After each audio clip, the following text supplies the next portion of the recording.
నమస్కారం. లక్ష్మి చెప్పే కథలకు స్వాగతం. వీణులతో వీక్షించటానికి సిద్ధం కండి. ప్రియ సఖులు, ఇప్పుడు మనం ప్రముఖ హాస్య కథా రచయిత్రి శ్రీమతి పొత్తూరి విజయలక్ష్మి గారు రచించిన ఆనందమా ఆనందమాయే ధారావాహిక నుండి 5వ భాగం వినేద్దామండి. దేవాలయానికి పూజకు వెళ్ళటానికి ముచ్చటగా 3వ వారం ముడిపడింది సూర్యహాకి. అతనికి ఆవేళ శనివారం అయినా ఆఫీసులో పనుంది. పూజ ముగించి అటు నుంచి ఆఫీస్కి వెళ్తాను అన్నాడు. అతనితో పనిచేసే ఆదిత్య, సూర్య, నాకు పనుంది ఆఫీస్లో, మళ్ళీ 2 కార్లు ఎందుకు, నీ దగ్గరకు వస్తాను, కలిసి వెళ్దాం అన్నాడు. అతని ఇల్లు వాళ్ళ ఇంటికి దగ్గరే. అలాగే, కాకపోతే నేను కొంచెం ఎర్లీగా బయలుదేరతాను, గుడికి వెళ్ళి పూజ చేయించాలట అమ్మ చెప్పింది అన్నాడు సూర్య. అలాగేలే, నేను ఎర్లీగానే వచ్చేస్తాను, గుడికి వెళ్ళే వెళ్దాం అన్నాడు ఆదిత్య. ఇద్దరూ బయలుదేరారు. ఊరికి చివరగా ఉన్న చిన్న కొండ మీద ఉంది ఆ శివాలయం. భక్తుల తాకిడి అంతగా ఉండదు. చాలా పురాతనమైన ఆలయం. వాళ్ళింటికి దూరమే, కానీ ఆఫీస్కి వెళ్లే దారిలోనే ఉంది. కారు ఆపి గుడివైపు నడిచారు. కింద నుండి 50 మెట్లు పైకి ఎక్కాలి. మెట్లెక్కి పైకి వెళ్తే అంతా ప్రశాంతంగా ఉంది. చుట్టూ ప్రకృతి సౌందర్యం, మంచి గాలి. శివాలయం దగ్గర ఉన్నాడు పూజారి. ఇలా శని పూజ కోసం అని చెప్తే పదండి టికెట్ ఇస్తాను అని ఆయనే స్వయంగా వచ్చి డబ్బు తీసుకుని రసీదు పుస్తకం తీశాడు. గోత్రం ఏమిటండి అని అడిగాడు. కౌండిన్యాస చెప్పాడు సూర్య. పేరు అడిగాడు. బుర్రగొక్కుని సూర్య అని చెప్పాడు. ఏమిటన్నారు, సూర్యహానా అడిగాడు ఆయన. పోనీ అది వద్దులేండి, శ్రీనివాస్ అని రాసుకోండి అన్నాడు. తడవకో పేరు చెప్తున్నారు, ఇంతకీ తమ అసలు పేరు ఏమిటి? నా పూర్తి పేరు చాలా పొడుగు, అందుకే ఇలా చెప్తున్నాను అన్నాడు సూర్య.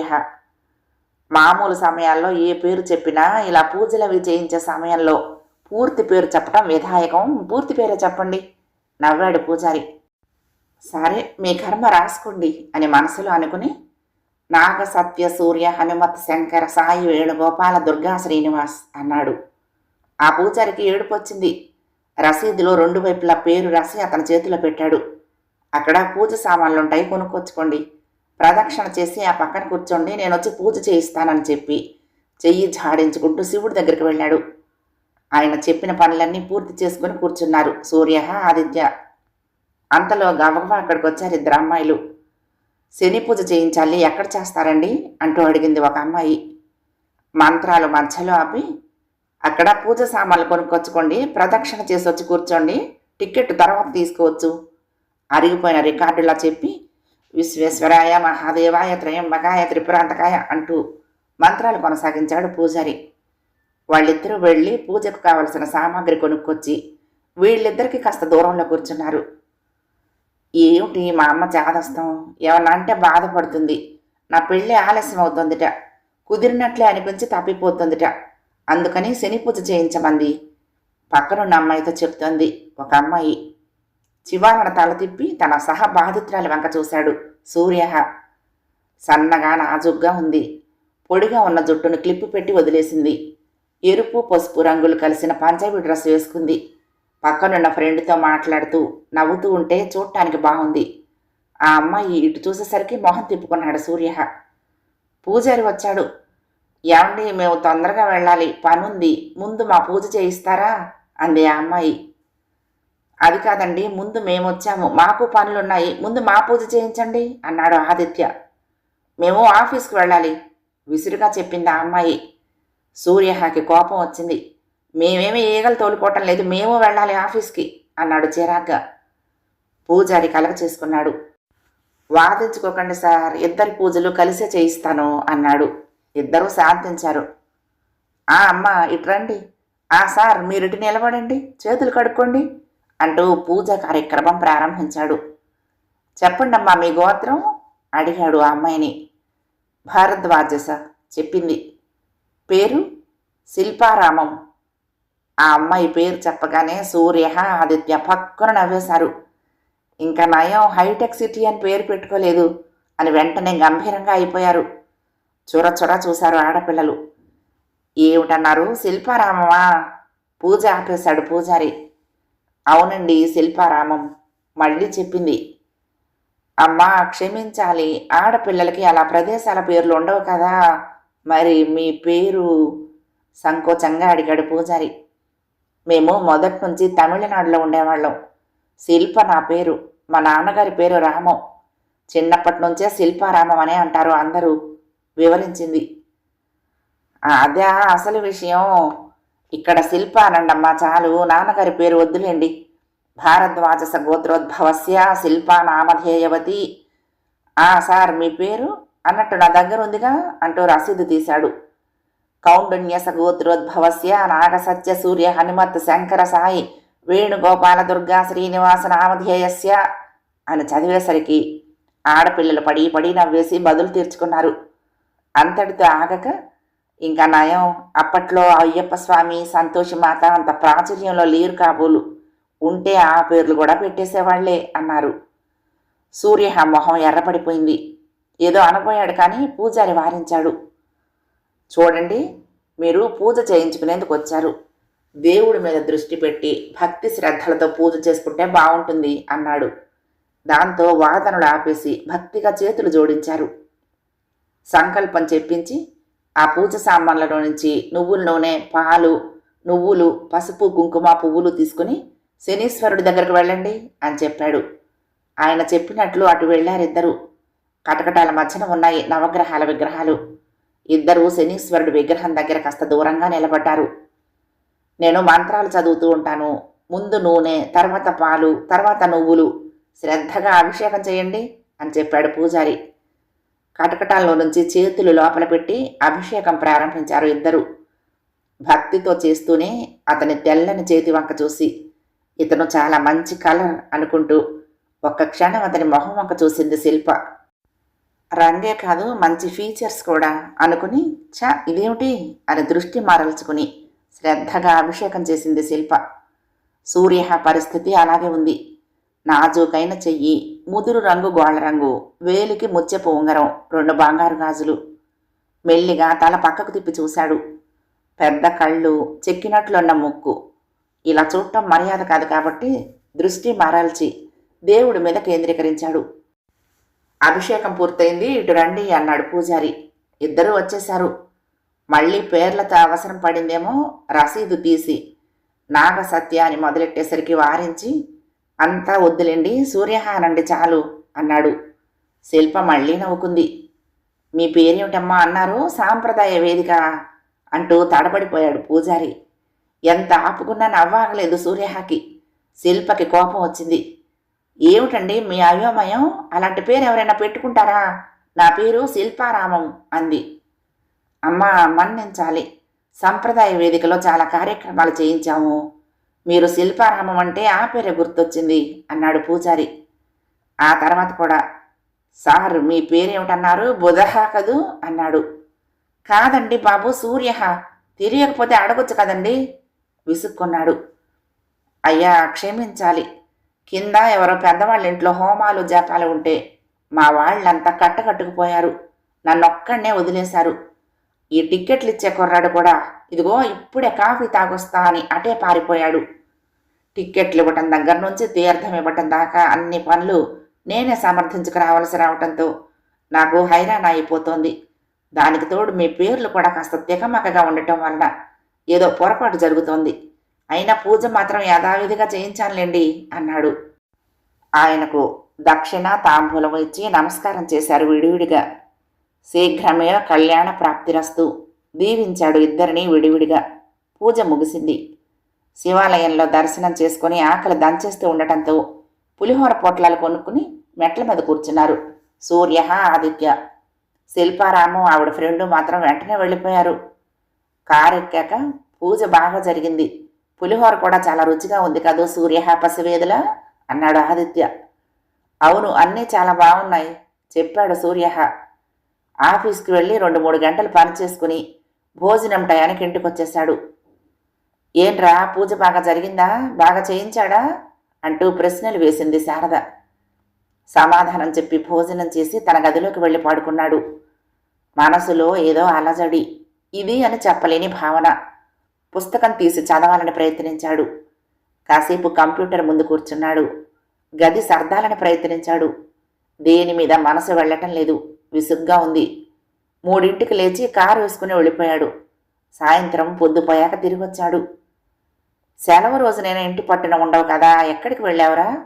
మందలించింది శారద. ఫ్రెండుని కలవటానికి వెళ్ళానమ్మా అన్నాడు. ఆ తర్వాత కాసేపు బామ్మని ఆట పట్టించాడు. తండ్రి దగ్గర కూర్చుని కబుర్లు చెప్పాడు.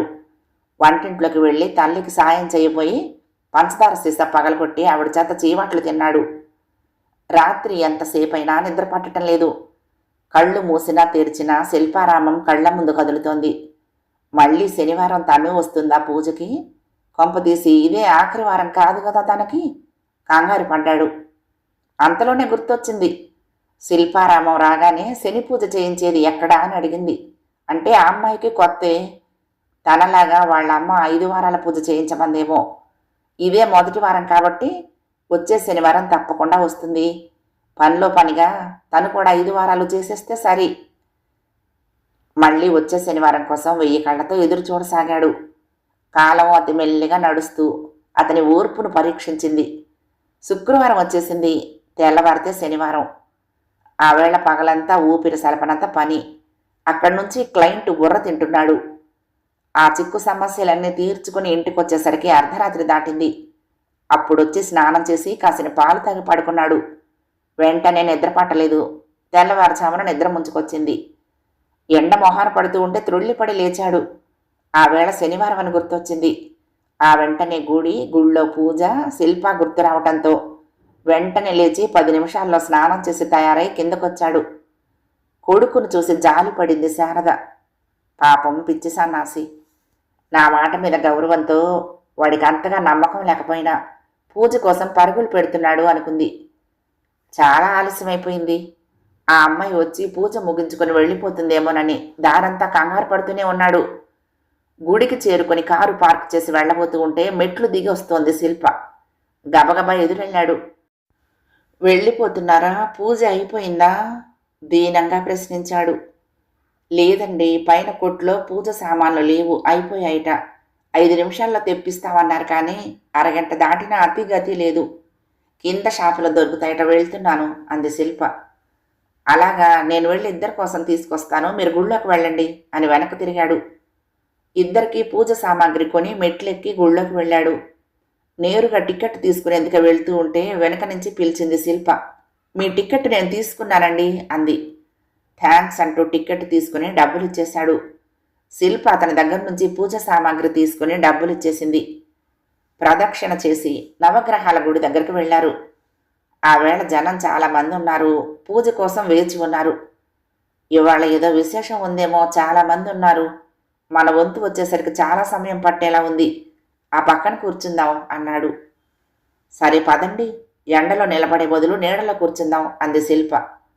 ఇద్దరూ పక్కనే ఉన్న మండపంలో కూర్చున్నారు. మీరు ఎక్కడుంటారు అడిగాడు.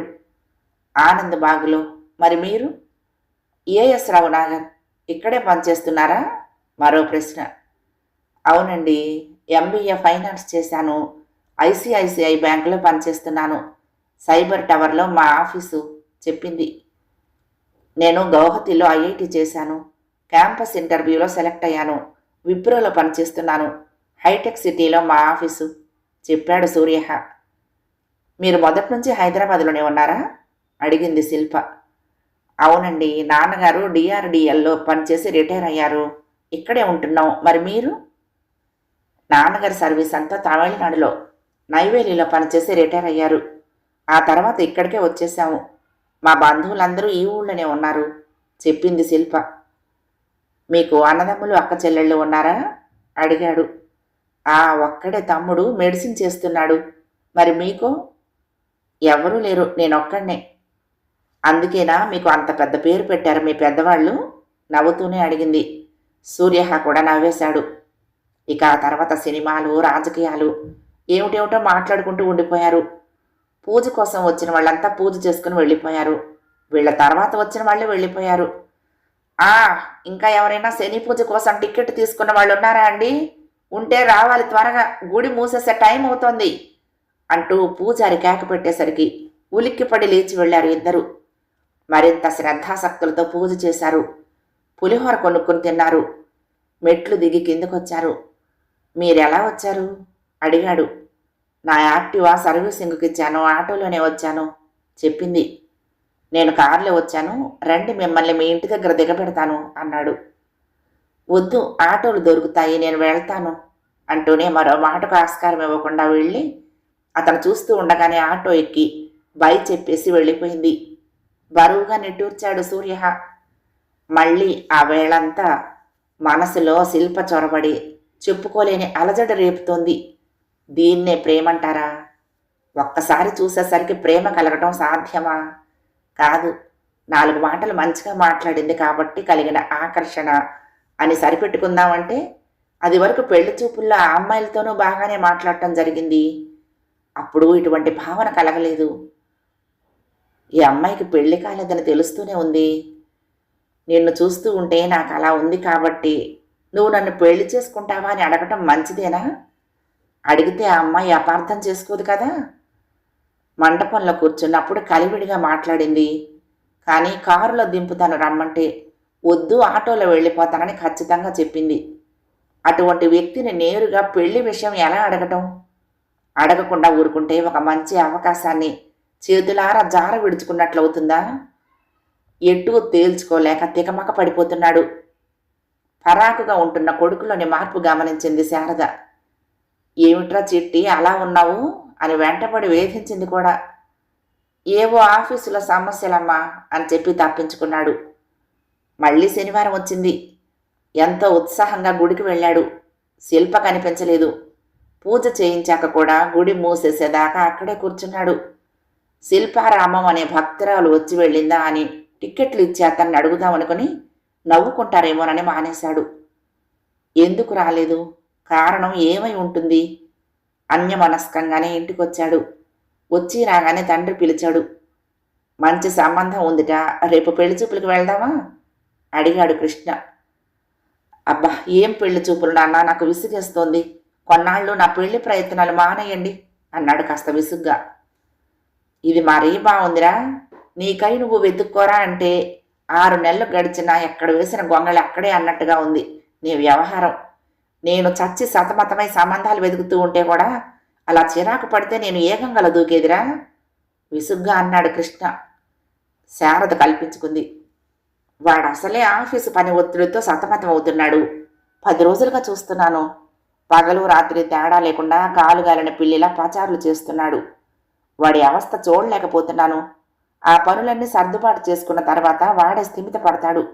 ఈ వారం కాకపోతే తర్వాత వారం వెళ్దాం పెళ్లి చూపులకి. అబ్బాయికి తీరిక లేదు, వచ్చే వారం వెళ్తామని చెప్పండి ఆ మ్యారేజ్ బ్యూరో వాళ్ళకి అంది. అయ్యగారు వచ్చేదాకా అమావాస్య ఆగుతుందా? మనం ఇలా మీనమేషాలు లెక్క పెడుతూ ఉంటే మంచి సంబంధాలు చేయి దాటిపోతాయి. కృష్ణ మళ్ళీ విసుక్కున్నాడు. సూర్య మనసు చివుక్కుమంది. శిల్పకి కూడా పెళ్లి ప్రయత్నాలు ముమ్మరంగా చేస్తున్నట్లు అర్థమవుతూనే ఉంది. వాళ్ళు శని పూజలవి చేయిస్తున్నారు.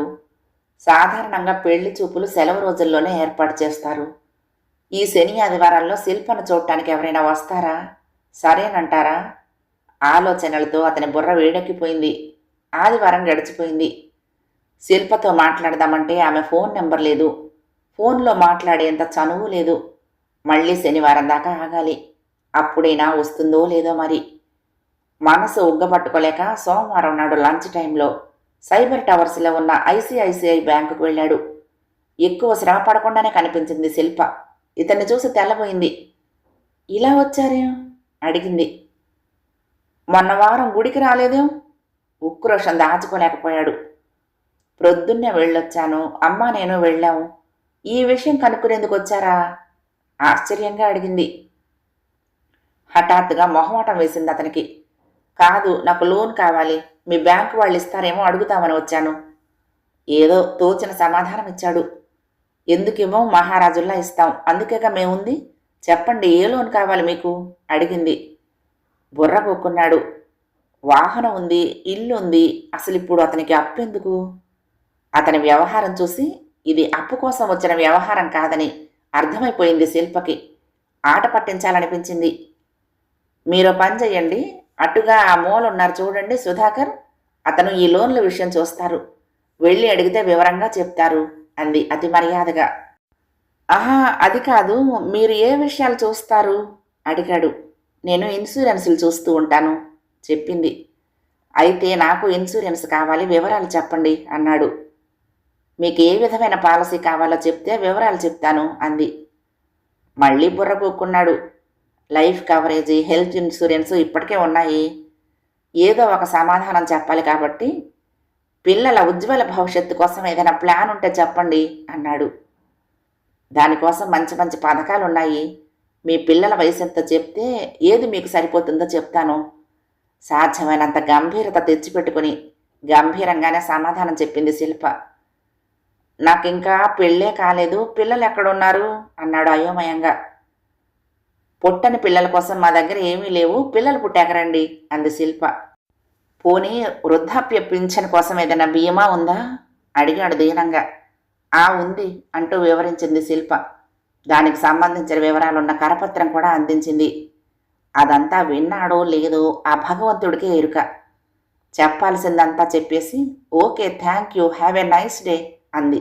ఇక నువ్వు దయచెయ్యి అని చెప్పకుండా లేచి నిలబడ్డాడు సూర్య. మీ ఫోన్ నెంబర్ ఇస్తారా అడిగాడు. ఎందుకు? ఈ ప్లాన్ గురించి ఇంకేమైనా సందేహాలుంటే అడిగి తీర్చుకోవటానికి అన్నాడు. కాస్త తటపటాయించింది శిల్ప.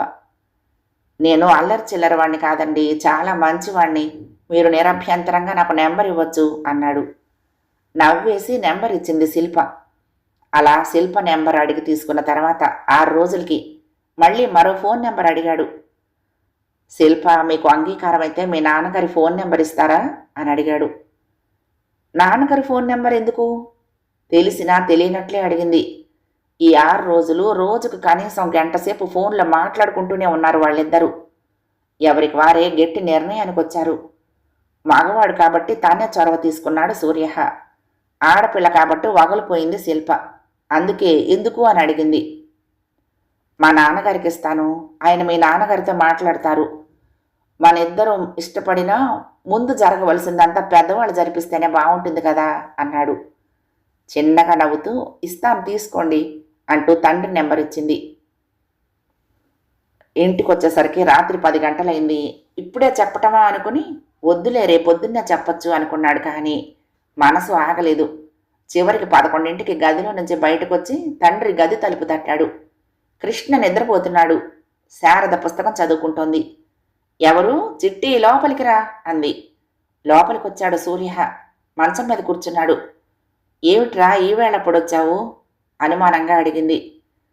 మీతో ఒక ముఖ్యమైన విషయం మాట్లాడాలమ్మా, నాన్నగారిని లేపుతాను అంటూ కృష్ణని తట్టి లేపాడు. లేచి కళ్ళు తెరిచాడు కృష్ణ. ఏమిట్రా అన్నాడు నిద్రమత్తుగా. సూర్య కాస్త సిగ్గుపడి మరి కాసేపు సంకోచించి చివరికి తన మనసులోని మాట చెప్పేశాడు. ఆవలించి పక్కకు తిరిగి పడుకొని నిద్రలోకి జారుకున్నాడు కృష్ణ. శారద చివాలన లేచి కూర్చుంది. ఏమిట్రా, నిజంగానా? ఎవరా అమ్మాయి? మనవాళ్లేనా? నువ్వు తొందరపడి నిర్ణయించుకోలేదు కదా అంటూ ప్రశ్నల వర్షం కురిపించింది. అన్నింటికీ ఓపిగ్గా సమాధానాలు చెప్పి బయటకు వచ్చేశాడు. ఎగిరి గంతేస్తారనుకున్న నాన్నగారు ఏ రియాక్షను లేకుండా ఉండిపోవటం, అమ్మ కంగారు పడటం కాస్త వింతగా అనిపించింది అతనికి. శారదకి నిద్ర ఎగిరిపోయింది. కొడుకు వివాహం ఓ కొలిక్కొచ్చిందనే ఆనందం ఒక పక్క. ఇక జీవితంలో పెద్ద మార్పు వస్తుంది, కోడలొచ్చేస్తోంది. ఆ తర్వాత ఇంటి వాతావరణంలో ఎటువంటి మార్పులు వస్తాయో అనే చిన్న దిగులు ఒక పక్క. ఎన్నో ఆలోచనలు చుట్టుముడుతూ ఉంటే నిద్రకు దూరమైంది శారద. తెల్లవారుజామున కునుకు పట్టింది. 5వ భాగం సమాప్తం. 6వ భాగంలో ఈ ధారావాహిక ముగింపుని వినేద్దామండి. మీకు ఈ కథ నచ్చితే తప్పకుండా లైక్ చేయండి, షేర్ చేయండి, కామెంట్ చేయండి, సబ్స్క్రైబ్ చేసుకుని నన్ను ఎంకరేజ్ చేయండి. ఉంటానండి. ప్రేమతో లక్ష్మి, కృష్ణా తీరం, దుర్గమ్మ సన్నిధానం. నమస్తే.